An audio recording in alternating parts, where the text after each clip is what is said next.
అహంకారం పెరిగిన యుగంలో యోధులు తమ శక్తిని ధర్మానికి కాకుండా అణచివేతకు ఉపయోగించారు.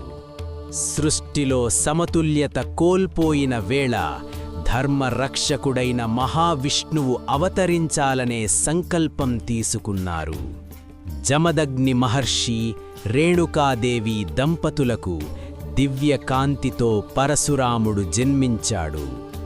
శివుని వరంగా లభించిన దివ్య ఆయుధం పరశు. అది న్యాయానికి చిహ్నంగా ప్రకాశించింది. సన్యాసి శాంతి, యోధుడి శక్తి రెండూ కలిసిన రూపమే పరశురాముడు. అన్యాయానికి ఎదురు నిలబడి అహంకార రాజులను పరశురాముడు సంహరించాడు. అతని విజయం యుద్ధం కోసం కాదు, ధర్మస్థాపన కోసం. ఈరోజు కూడా ఆయన కథ చెబుతుంది. ధర్మం కోసం పోరాడిన